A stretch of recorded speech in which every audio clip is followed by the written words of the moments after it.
welcome back to my kitchen here at Dirty Skirt Farm.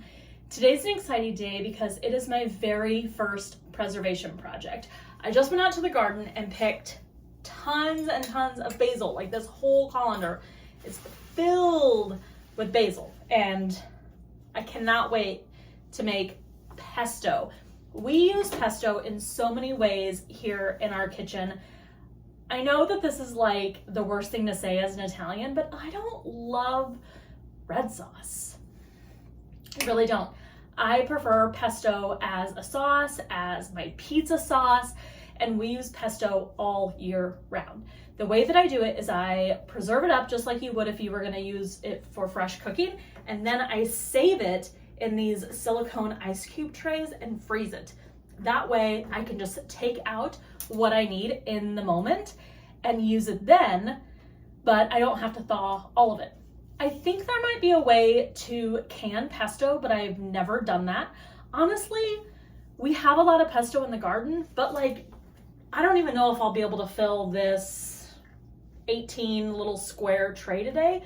So I don't know that I would ever have enough to like make sense to run the whole canner, but I would check your ball canning cookbook and see if you can pesto, but I just freeze it and it works beautifully. Something else I love about pesto is it just is very few ingredients. You need your fresh basil from the garden or go to the farmer's market, salt and pepper, olive oil, pine nuts or another more cost efficient nut, and some Parmesan.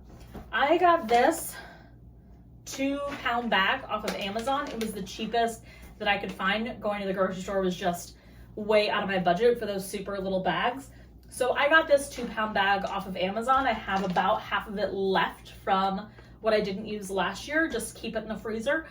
I'll probably have to buy more, but I do know that some people use walnuts or almonds because they're a more cost-effective product. So just choose whatever works best for you. And let's make some pesto. I think I forgot to mention another super important ingredient, the garlic. I just kind of smash the garlic and take the skin off because all of this is going to go in the food processor anyways. So I just crush it, take the skin off, put all of this skin in my baggie that I keep in the freezer for when it's time to make stock. So I just smash it a little bit and then let the food processor do the work for me.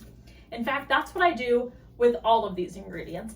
While I'm working on this, I want to get my basil washed and get it started in the drying process. I don't want my pesto end product to be super wet, so let me show you what I do. Okay, just got my basil all washed in the sink.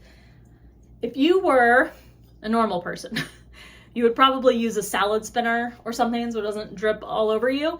But my salad spinner is on the top shelf and I can't reach it and Andrew's working. So I'm just going to use a towel, a clean towel. Let me get a clean towel and I'll show you how I roll this to take off the excess water. Okay, so I have a clean towel, not the one you wipe your hands on for days and days. And I just lay it out on the counter, pour my pesto out. It's a lot of pesto. Some of these leaves are huge. Let me show you. Look how big this is. Almost the size of my palm. What a great harvest. So get all of this out of here. And then I lay it out in one even-ish layer all across the towel. And I roll it up. Doesn't have to be perfect. It will be dry enough. Salad spinners probably would work better. Like I said, mine's on a super top shelf that I can't reach. But then you have to clean it, and that feels like a whole hassle. And it's much easier for me to throw this towel in the washer than it is to like clean the whole thing. So I just roll it up in a big cigar, and I'm just gonna let it sit here and dry out while I get back to my garlic. So I save all of these garlic skins. I am gonna cut that off because you look weird. compost you. I save all of my garlic skins and I put them in a bag in the freezer. And then that is the bag that I use as seasoning, for lack of a better word, when it's time to make stock. I actually have a whole bags and bags and bags in the deep freezer in the garage that I probably need to clean out before our half a cow gets here. But for now, I peel off the skins, chop off the woody end, because I don't know how much a food processor can really do with that. And then I'm just gonna throw it in the food processor and let the food processor do the work. So garlic is one of the things that you measure with your heart. I had 6 cloves. I cut a couple, so probably like 5.5 cloves. I have this bag of bits and bobs in the freezer. There are lemon, after I zested a lemon and squeezed all the juice out, there's lemon in here. White onion peel, red onion peel, mushroom caps. I just throw all of these skins in here and the woody bits. Then when it's time to make stock, I don't have to go use a whole garlic clove or a whole lemon or a whole onion, because there is still a lot of life left in what I have here. So I just dump all of this into a stock pot, and that's what I do. If you want to see me make stock using a bag like this, leave a comment below and let me know, because happy to make a video for you. The next thing I want to get going is toasting up the pine nuts. If you were a better multitasker than me, you could have started with this in the beginning. But pine nuts burn very easily and very quickly. And these are too precious of a commodity to not give my full attention to. So I'm going to put these on the stove and pay full attention to it so that nothing burns, but they get really nutty and crispy and delicious. So I'm just gonna take this pan from the wall. It's a non-stick pan, and let's head over to the stove. So I'm just gonna turn this on a low flame. I'm putting it at like 3 on my stove. And again, just measuring with my heart here. This is a lot of basil. I bet this is, I don't know, 3 cups of basil, I'm guessing. So I'm just going to use a couple handfuls, probably half a cup, I don't know, 1.25 cups, let's say. And I'm gonna get this on the flame, even it out into one layer, and then I'm just gonna take, that's all I'm gonna do, and make sure that it gets all back into one layer, because I want it to toast evenly, but not burn. It is a delicate process. So you'll start to see it. People say they start to smell it. I'm not great at that job either. So I really want to pay attention to it, because it's too pricey of a commodity to not.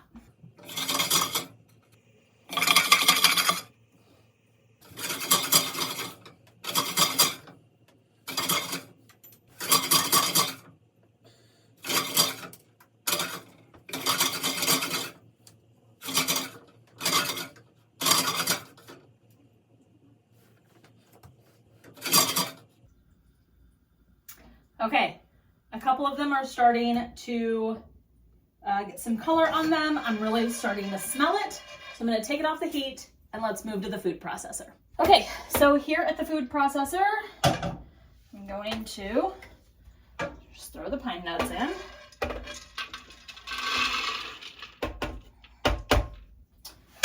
Put my garlic at the bottom. And I'm just gonna give it a quick spin to get this started. Beautiful. Next thing I'm gonna do is get my towel of basil and unroll the towel, throw it in the food processor. Would this have been smart to potentially do this in 2 batches? Sure. Did I think of that until right now? No. So I'm just gonna make it fit. And if it doesn't, then I will do what I can and then dump it into a big bowl that I would like use to make brownies and mix it all up at the end. But you know what? I think it's gonna be just fine, because what I can do is start to slowly blend as I go. So sad. I can start to slowly blend as I go to get some of this down, but I think it's gonna be just fine. Perfect. So everything in, great. I'm going to put some parm in, probably, I don't know, a cup. Because the parm is so salty, I'm gonna wait to salt with real salt at the end. You can always add, but I don't wanna do too much. Some fresh pepper, and then put the lid on and let this go. Once it's gone for a few minutes and it really starts to blend up, then I will add in the olive oil and make it more liquidy. But you'll be able to see what that looks like right here.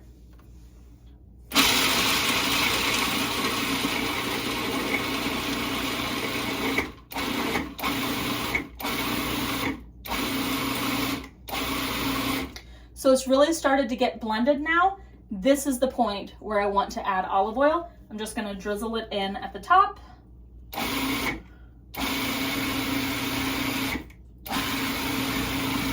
And it'll start to stick together a little bit and become more condensed like you would see it in a pasta, but it also looks a little bit more liquidy. Trust me, not liquidy, just looks like it.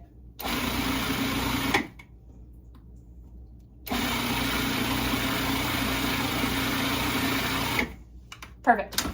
So take the lid off, grab a spoon. I'm gonna swipe down the edges and at the very bottom to make sure nothing got caught under the blade. And of course, oh, this is good. Oh, you know what it needs? Crushed red. You know we eat spicy food in this house. We need some crushed red pepper and more olive oil. That was probably a full teaspoon. No, tablespoon, I'm guessing. Maybe 3/4. Measure with your heart. I'm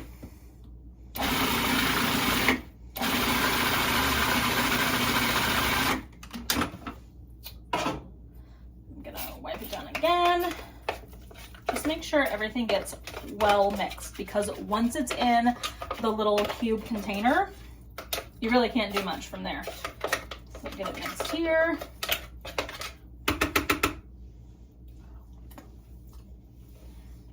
That was good. Oh yeah. I like it. I like it.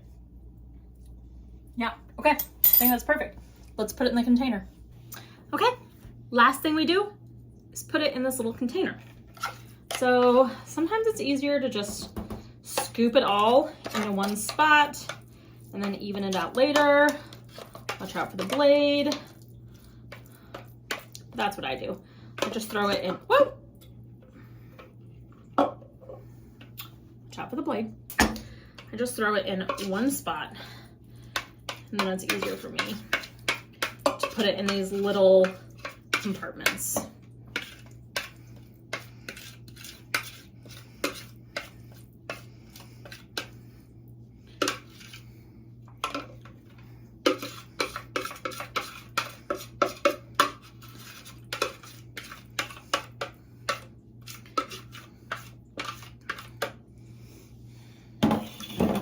Perfect. So just even it out and try to make sure that all of the compartments are full before you move on to the next row, because what you don't want is like half of all of them filled.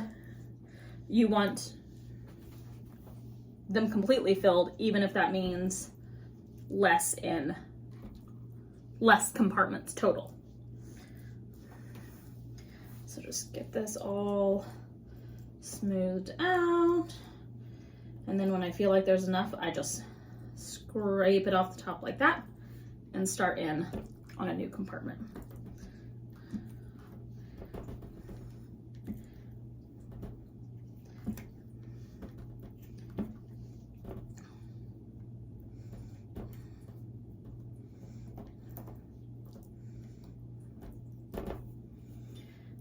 So this was an amazing first batch of pesto, first harvest from the garden in 2023, which makes me so happy. And we got 3, 6, 9, 10, 11 squares of pesto all ready for the freezer and for cooking all year long. Thanks so much for hanging out with me today, friend, in the kitchen at Dirty Skirt Farm. I hope that you learned from this video and are inspired to make some of your own pesto for the freezer. Would you go ahead and hit that subscribe button and click the bell so that you never miss another video from me? It's almost harvest season and I will be making videos all the time to show you everything that we do in our garden here in Kansas City, Missouri. Thanks so much for stopping by the channel, and I'll talk to you soon. Bye.